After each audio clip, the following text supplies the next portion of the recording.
that funny. There is a war reckoning going on in this country, even as the president tries to get us out of this war on whatever terms he can. And if you're sitting around going, okay, well, when are they going to do anything? They have started doing anything. They have started doing things. I mean, the War Powers vote is a once-in-a-50-year event. We know now how we got here. How do we get out of here?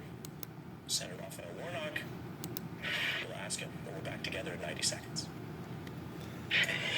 So while they're going to be doing a commercial at this point over here, I'm going to be putting this on pause. Dawn Power Wash flies through 99% of grease and grime Oh, come on. Okay, there we go. Okay, so right now it's 3:10 in the afternoon, still the 24th of June, 2026. Weaver, John C. Roseman, California. The schmuck that does the diary of a Griever named John Weaver, which is me. Okay, so you've been hearing what's been going on, and I got it on a different camera angle right now because it's not just because of the lovely roaches I have right behind me. No, I'm trying to get MSNBC on to get some perspective going. CNN used to have perspective. Sometimes I liked it, but other times I'm not quite so sure because they still have to fight. They're on a balancing rope, and their owners might have problems concerning about, or should I say, their new owners might have issues because they are Trumplicant. They are rooting for the Trump being billionaires. So, what I'm hearing and what I'm dealing with right now is stuff happening, and I'm trying to capture some of this on the videos to make a point, with or without throwing up on the camera.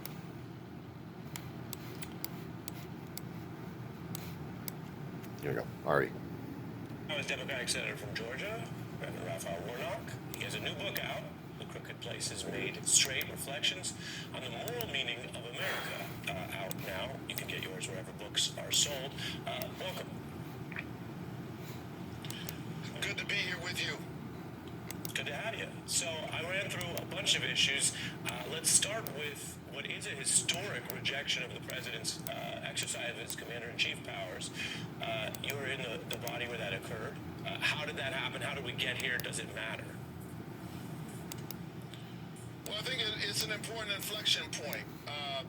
We have watched this Congress under the leadership of Republicans give over its power time and time again, confirming people who are egregiously unqualified for office, the likes of Pete Robert F. Kennedy. And then Trump dragged us into an illegal war of choice. We kept hearing different explanations for why we were there every day. And we committed as Democrats that we were going to hold our Republican colleagues accountable. We held vote after vote after vote. I sponsored one last week, which was narrowly defeated. And finally, this week, we had the votes necessary with just enough Republicans to hold this president accountable. What comes next? How do you view the peace deal? Have they sort of kicked too many issues down the road? Well, I mean, this is deadly serious stuff. I mean, we had an agreement to hold Iran accountable.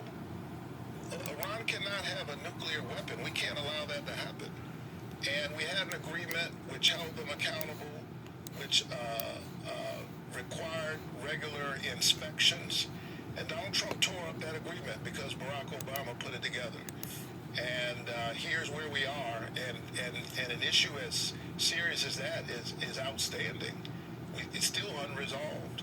And he talked about regime change. The regime is very much in place. In fact, it's younger now and probably more radical. He has made that region even more unstable. And today Americans are are less safe than they were before he ever started this war. Sending people into harm's way is the gravest decision an American president can make. And what we're seeing is that this president is unserious about everything concerning the American people, including sending us to war. other big news, of course, was this housing cancellation. I want to play a little bit of Speaker Johnson discussing it today and get your thoughts.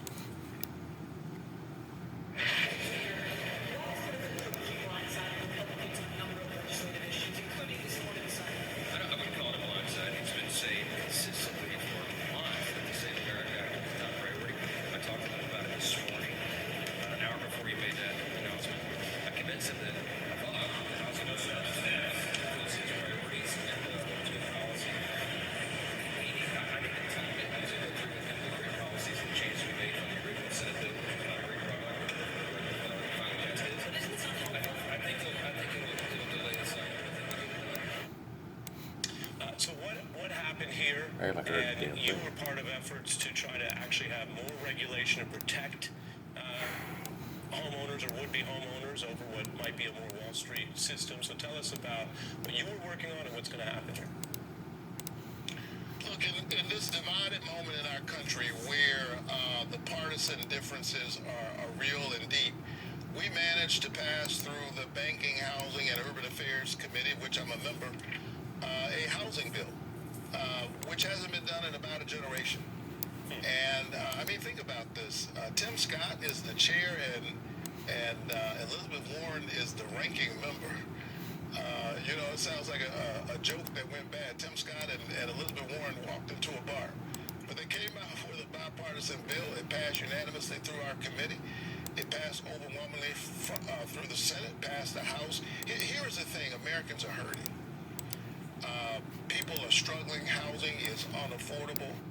I have a provision in this law which finally stops private equity from sweeping into our communities as they've been doing in Atlanta and in other places, buying up so much housing stock that they pushed up the price, sent rents and other costs soaring, pricing ordinary families out of the market. I mean, you're trying to buy a house in the local neighborhood, and your competitor is a big corporation, private equity. And so it was past time for someone to do something about it. I'm glad that I got my provision in the bill. And there's some other good provisions in the bill. It's bipartisan. Donald Trump was on his way over to sign it. And because he's so obsessed with himself, he keeps bumping into himself, tripping over himself. And here is where we are. He says it's more important to pass the SAVE Act. Give me a break. This is a voter suppression bill that's focused on a problem that does not exist. Everybody knows that housing is a real problem. And you know, you mentioned what you were doing, which is looking at Wall Street or speculators, basically working against regular people who still have maybe the American dream of trying to get a home, which has gotten harder. And that's kind of work that we don't hear as much about in this era, but you're obviously doing it, and you found a way to break through and get it in the bill.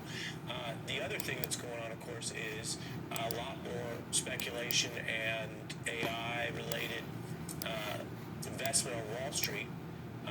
We had Elon Musk at one point becoming a trillionaire on paper, the first in world history. That sort of moved around a little bit.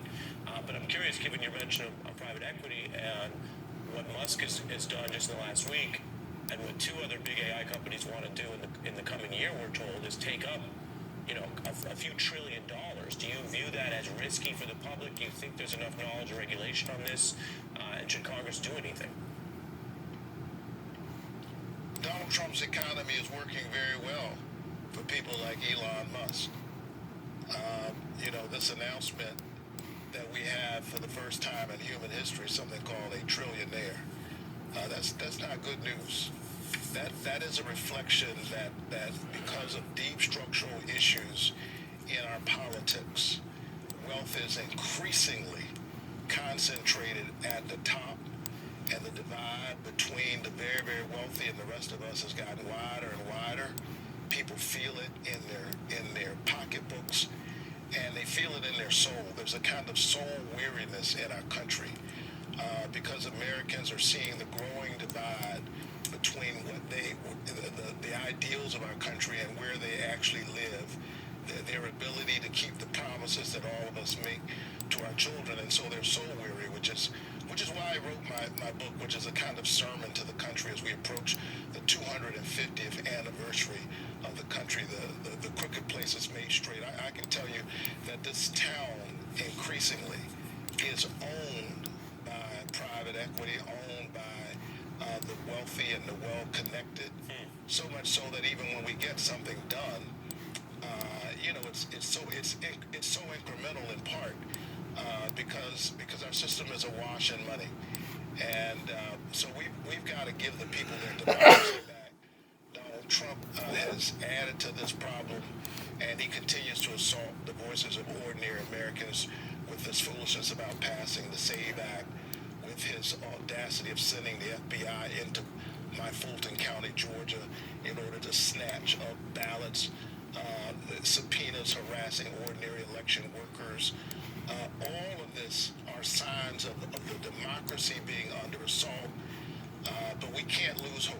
Part of what they're trying to do is weaponize despair, convince us that they've already won, and so we need not fight. I think we proved this week when Georgians stood up and frightened the Georgia legislature and its governor around this gerrymandering, that the people can make a difference, and it's time to straighten our backs and recognize that that's where the power is. It's we, the people. That grand American creed, stated 250 years, is up to us to keep it alive.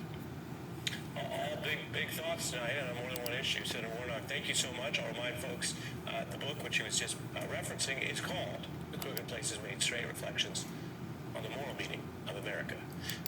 We've got a lot more coming, including Obama saying Trump is obsessed with him. You gotta ask him what it is that The obsession? the obsession. I know what it is. I obviously, have a room in his head. Rent free. Rent free. We'll get into that. And the Mamdani effect, results coming out of New York that show Democrats, some of them, want to go more left. We're going to look at how that affects the midterms with Jake Comanduri later tonight. Yeah, what I wanted to probably talk about at this point here is I wanted to get an idea, just for on the record, of how screwed up we feel and why I've been making comments about how I'm feeling about my own country, that I had to start going through old stuff that made me feel part of this country, that I felt something that mattered a great deal. And I'm seeing this stuff happening. I'm hearing this stuff happening in my own lifetime. I'm seeing the battles with the networks and what they're trying to look at.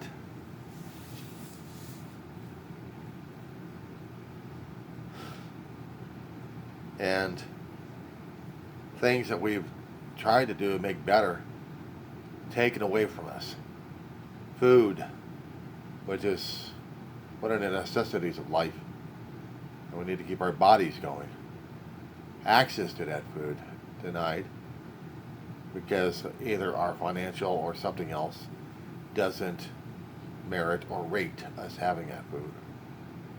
If you're a young kid, you're probably going to be starving on the streets or classrooms, because classrooms have already been defunded of certain programs. Programs I was a benefit of a long time ago as a kid. SNAP benefits, they called it. This would be the food stamps, they call them. Nutritional supplement programs that we have to supplement whatever the low income need. You get only a certain amount of money because of your certain income level, depending on which particular state and your income, that you'll be able to get food. Some states tried to bar certain types of food that you couldn't get. Soft drinks, I know, is sugary as hell, but it's something for the gut. Chips, quick energy, candy bars. They're not healthy. The SNAP benefit's supposed to be for healthy foods.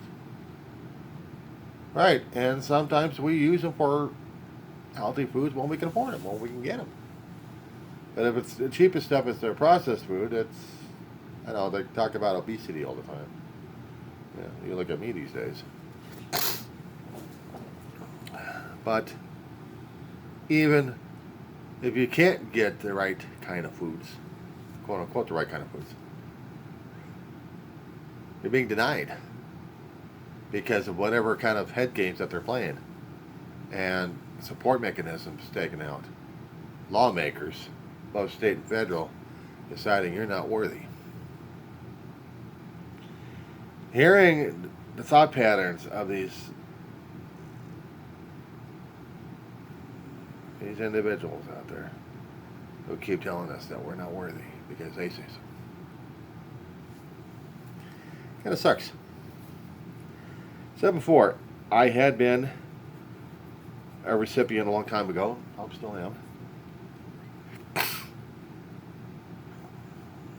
And it came in handy, especially when COVID kicked in, but decades earlier. My mother had worked, tried to keep 2 kids afloat, and then taking care of 2 elderly ladies after that. Couldn't work at a job anymore. Had to be a caregiver to both of them, so working for the state. State paid my mother, cash aid, and food stamps. Actual pieces of paper that you take a stamp and go boom, boom, boom, boom, boom, boom, boom, boom, boom, boom, boom. Moving this around a bit.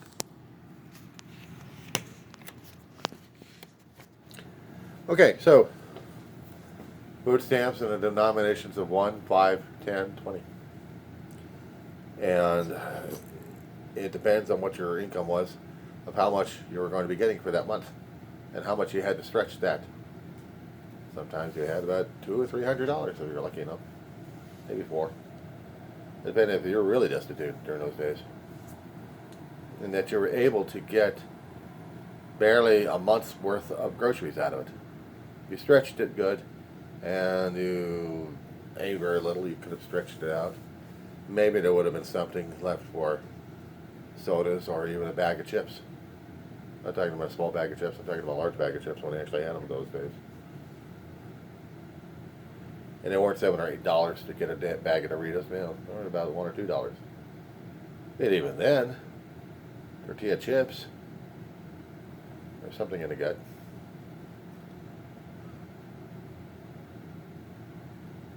Something for lunches, like if you had sandwiches already made, you needed chips. Sodas, if you're lucky enough to get a 6-pack, 12-pack, or even a couple of liter bottles, or that size.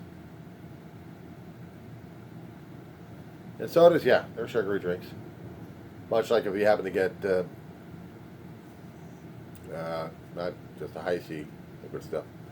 No, I was thinking about Kool-Aid and how much sugar that damn thing took.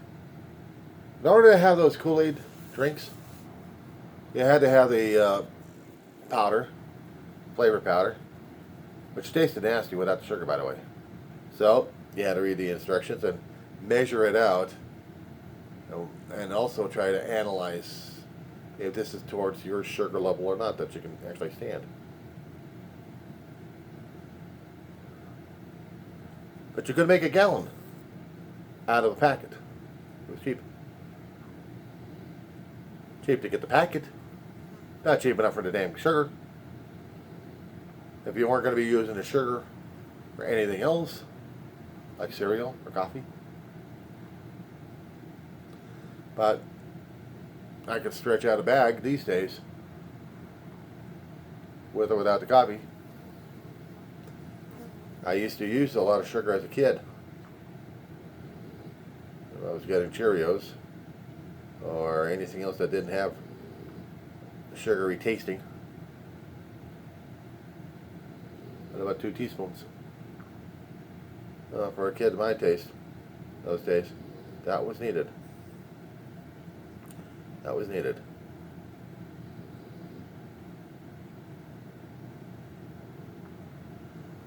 That was needed. It was energy. Of course, my dentist didn't like it because I was eating too much sugar. Kids required a lot of sugar for energy. Make candy bars for Pete's sake. These days you go for the monster drinks. This day and age, for about, what, 30, 40 years when it came out with the damn crap. Of course, prior to that, they also had Gatorade. Gatorade powder. Sometimes you had to add sugar to that, or other times you just grab the powder, throw some water in it, and guess what? You had something.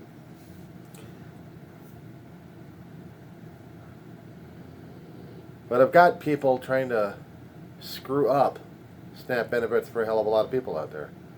Even for the ones that got low to nearly zero income. That they need the food grants. Actually, they need the food aid. They have to go to food banks. If they're lucky enough, they'll have something over there.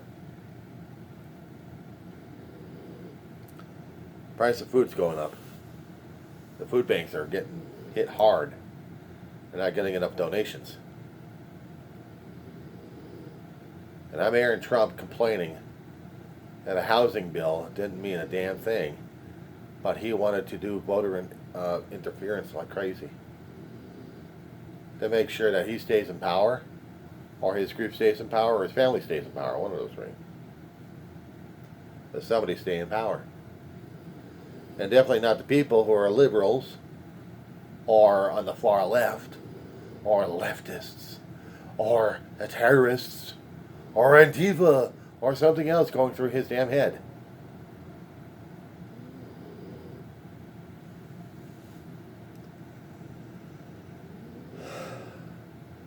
I'm getting more and more stuff coming out of me that I never wanted in the first place to see or look at.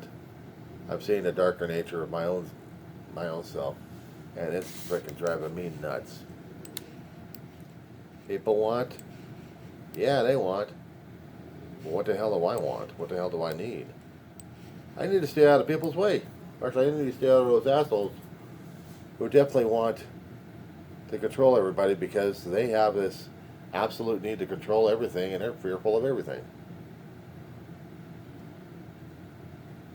You can't just let things happen because it doesn't jive. It doesn't ring a bell. It doesn't do something for them. As for me, I'm dealing with what I'm trying to deal with all along. I'm trying not to be this way of pushing agendas down people's throats like I've seen other people do. But it still pisses me off that I've got other people still doing that agenda saying, you must. Yeah, well, there was a reason why I kept saying about Trump not wanting to get into office, or not having this guy in office, because I already knew how psychotic this guy was, but I didn't realize he was truly out of it. And now we gotta fight. Now we gotta have a war with the guy. This makes me sick to my stomach, I'll tell you. That being said, guys,